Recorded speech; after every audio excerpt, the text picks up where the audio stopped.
have Jason Rabinowitz, who's the Principal Officer of Teamsters 2010 and the President of Joint Council 7. Give it up. All right. We have Writers Guild in the house. Let's hear it, Writers Guild. And my sisters and brothers in the Teamsters, are you here? Yeah. Is labor here? Yeah. Labor in the house? I don't think Apple heard you. Is labor in the house today? Yeah. Are we ready to fight? Yeah. Are we ready to fight? Yeah. Ready to fight? Yeah. Ready to win? Yeah. Ready to win? Yeah. Are we ready to win? Yeah. Are we ready to win? Yeah. I know we're going to win. And you know why? Because we've seen our strength all across this state, all across the country. And when they pick a fight, these greedy corporations, with the Writers Guild, they pick a fight with all of labor, with SAG-AFTRA, with the Teamsters, with all of Hollywood, with all of the labor movement. Because we're standing together, we're united like never before.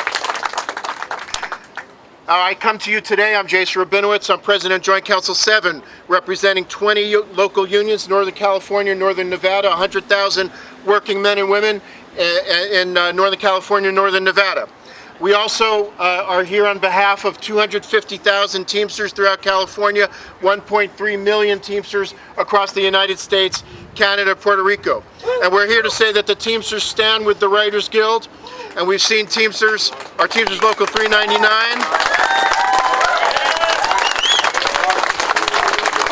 our Hollywood Teamsters, and on behalf of Lindsay Doherty, our International Vice President, and leader of our Hollywood Teamsters, we want to say that the Teamsters stand with you. Your fight is our fight.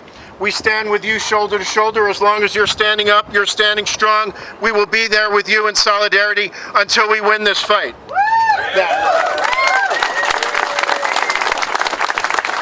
Now, the Teamsters represent almost every kind of worker in every kind of industry. Now, historically, we're the truck drivers union. Okay, hundreds of thousands of truck drivers, UPS, all different industries, waste, warehouse, but we represent workers in every job classification imaginable, from air traffic controllers, from airline pilots to zookeepers, everything in between. I don't know if we have any writers though. We leave that to you guys. But you know, your work may be a little different, but your struggle is exactly the same. Today you are going up against unprecedented corporate greed, just like we're facing. And we're facing, when we deal with UPS, when we deal with all our greedy employers, my local, we're dealing with California State University right now. The corporate greed is the same. The unquenchable thirst for profits, where these corporations are constantly trying everything that they can do, every trick in the book to drive down our wages, drive down our standard of living, take away our rights, just so they can boost their profits. And so whether you're a writer, you're a truck driver, whatever you're doing, we're dealing with the same thing. And then there's this automation, the artificial intelligence. Well, we know about that in the Teamsters because they're trying to get these robots to drive our trucks, drive our cars. No, that's right. Is that crazy? Do you want a robot driving an 80,000-pound truck down the freeway next to your family? No, I know I don't. And I don't want a robot trying to write my TV shows either. A robot, you know, a robot doesn't know how to drive, a robot doesn't know how to write, a robot doesn't know anything. A robot has no soul, has no heart, has no brain, has no life experience. That's why we need human beings. Now, do these corporations give a damn about us as human beings? No. Do they give a damn about us as workers? No. No, they don't. And that's why we stand together in union. Because when we stand together, all the writers, all the industries, all the unions, we are unstoppable and unbeatable. Because they can't run their business, whether it's Hollywood or Apple or UPS or university or whatever it may be, without our work. Whose work makes Hollywood work? Our work. Whose work? Our work. Whose work? Our work. There we go. So why don't you introduce yourself? Steve Beck. And what's going on here today? Why are you out here today? We're out here in support of the writers. And one of your speakers from the Teamsters said that the issue of automation AI is a concern to you. Is that true? Absolutely, it's a concern to us. We have drivers that have made careers out of driving trucks and driving packages from one place to another, making sure that we keep the public safe. And now you have these large corporations talking about bringing in automation. Now, are we against improving? No. But are we against bringing something that we can't trust at this point in time? 100%. And until it's vetted and until we get what we actually need into language and we can safely know that these things are going to help protect our members, help protect our families, help protect working people, then we're absolutely against it. Well, it seems like they're moving ahead with robotic trucks. They have cars in San Francisco, no drivers. It's being introduced. What is the labor movement doing about it?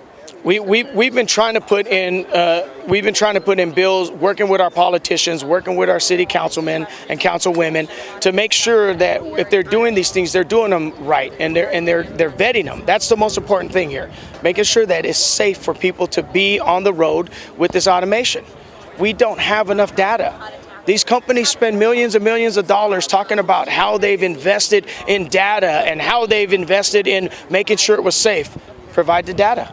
Well, Tesla says they're getting the data, but there have been a lot of auto accidents. Tesla's running into fire trucks. Well, didn't they just recall thousands and thousands of cars based off of automation? Right? So autopilot seems to be continuing to operate. I mean, they're allowing these cars to operate despite the fact that they could be dangerous, kill drivers, passengers, and pedestrians. Yeah, and that's why we're against it. Until we can properly make sure that our families, let's get down to brass taxes. Do you feel safe with your family driving on the street? Because I sure don't. Millions of people don't.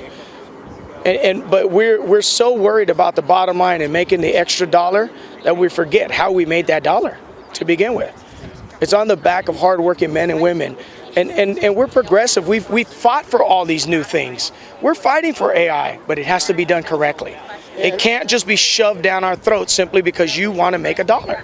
Now, AI is coming in UPS, the trucks, Amazon tracking people, even their face expressions. It seems like the introduction of this technology is really without any kind of regulation. That's the problem. We need these politicians to step up. We put them in place to help protect us, right? Where's the protection? Because you have people coming in there giving them blank checks to tell them, no, these are good things. Well, we're telling them it's not good. Listen, specifically, why don't you give some specific examples? I'll tell you. So you have inward-facing cameras that are being used, right? It's good if it detects you sleeping or if it detects you, not paying attention to the road. But why do you need that camera on one of our members driving these trucks that aren't doing anything? They're being used to discipline these drivers for what reason? To create data to say, well, the driver's not safe. If we get an automated driver in there, well, now we know that the car is moving the way we want it to move, and it's not making the additional stop. And it's not looking out for anybody. It's just simply getting from point A to point B. That's really the facts. The facts is they're trying to use this facial recognition and stuff to discipline members. That's what it comes down to. Stressful for your members? Absolutely stressful. Absolutely. Our members talk about this every single time we have proposals, every time we have membership meetings, every time we have meetings with any of it. It's not just in drivers, by the way. It's at working warehouses where there's cameras everywhere. Cameras in the break room, cameras in the bathroom, cameras in your locker. You open your locker to put your boots in, there's a camera in there making sure your boots were put in correctly. It's a problem. It's an absolute problem. It's just constant surveillance. For what reason? What is the reason that they're surveilling us? What is the reason that they're trying to find out what you're doing at all times of the day? Why? And I gotta be honest, I don't know enough about this AI, but I know that what they're doing right now with all this surveillance leads me to believe they're surveilling us to make sure that they can get what they want with AI. Well, these guys aren't driving the way they're supposed to. These guys aren't doing what they're supposed to. But if we had a robot, it would do exactly what we tell it to do. That's really what it comes down to. So if they can really bring in AI to drive trucks, to get rid of drivers, what does that mean for the future of labor? I mean, Goldman Sachs has said that 300 million workers may lose their job around the world. I mean, it sounds like a dire situation. It is a dire situation. this country was built on the back of labor, right? We know that. History tells us that, and we're getting away from our history. We're getting away from what are us as people, as a group, a community, not just union, just us as human beings, work together, live together. You know, you walk down the street, you can't get people to even look you in the eye to say hi anymore, right? Because they're too busy looking at their phone or too busy trying not to talk to you. Why? We ourselves are pushing away from that. We ourselves are trying to get away from communicating. It's easier for you to text somebody something than it is to talk face to face to them. What are we becoming? We ourselves are becoming that robot that we're fighting against. I will tell you that I stand against all of that. I want to meet people. I want to know people. I want to help build something with my hands. I want to be a part of that future. I don't want to be a part of a future where I don't even know who my children are because they don't know how to talk to me. That's another issue is Amazon. They're picketing in Palmdale, California. Apparently, a contractor signed an agreement with the Teamsters, and now they're retaliating against union members. I mean, it seems like Amazon is intent on keeping any union out, but the Teamsters as well. Absolutely, 100%. We have, if you go on to a lot of our Teamster websites, you'll see that we're asking for donations from anybody, from rank and file members, from all locals, from all unions, anybody who can help. Amazon's fight is not with just Southern California. It's not just with those members working in Southern California. It's against all people, period. It's easier for Amazon to say that you don't work for me.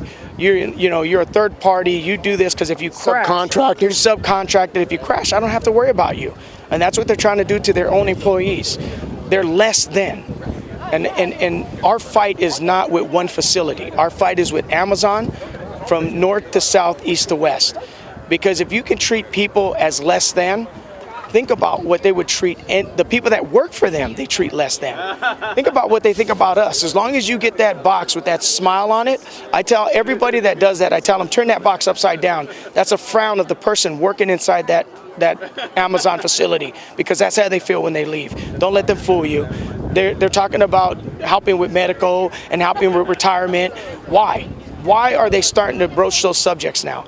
Is because Teamsters, because of UFCW, because of SEIU, because everybody has come together in the labor movement to tell them what they're doing is wrong. They wouldn't listen before. They're going to have to listen now because they're going to have to negotiate that contract. And your contract expires July 31st? I don't know about the contract for Amazon. Oh, UPS.